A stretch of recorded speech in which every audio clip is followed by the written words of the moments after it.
ধন্যবাদ মাননীয় মন্ত্রী চন্দ্রিমা ভট্টাচার্য মহাশয়কে। তিনি তার কথা দলের পক্ষ থেকে, তৃণমূল কংগ্রেসের পক্ষ থেকে বিস্তারিতভাবে বলেছেন।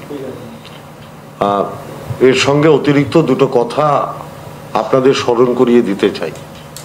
যে কোনো কাজ করতে গেলে তার একটা পরিকল্পনা দরকার। একটা মানুষ যখন তার বাড়ি তৈরি করে তারও একটা প্ল্যান থাকে।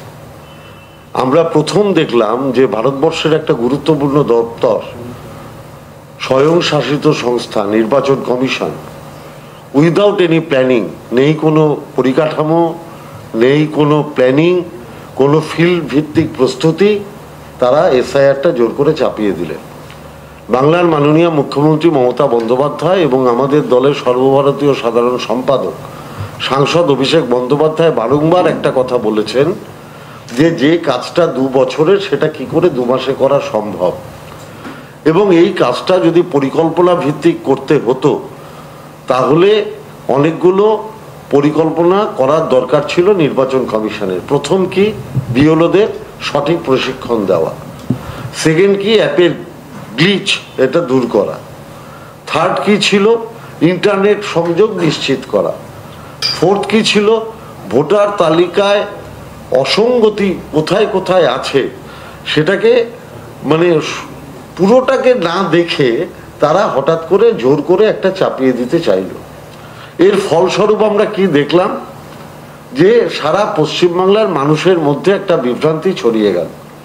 আজ অবধি এখন যখন আমরা প্রেস কনফারেন্স করছি 40 জন মারা গেছেন, তাতে বিএলওরা আছেন, সাধারণ মানুষও আছেন। আপনারা জানেন অনেক শিক্ষক রাজ্য নির্বাচন কমিশনের, যেটা কেন্দ্রীয় সরকারের অধীন, সেই ইসি দপ্তরের সামনে তারা ধর্নায় বসেছেন, কারণ তাদের সহকর্মীরা মারা যাচ্ছেন।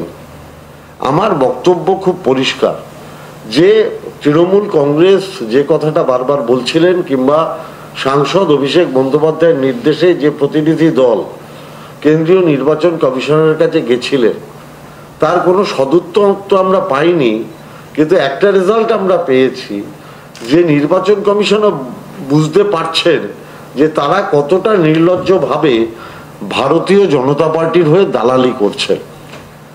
এটা আর কেন্দ্রীয় নির্বাচন কমিশনার, তার যে স্বয়ংশাসিত ভূমিকা, তার যে নিরপেক্ষতা, সেটা খুব দুঃখজনকভাবেও আমরা বলতে বাধ্য হচ্ছি তিনি তার গরিমা হারিয়েছেন।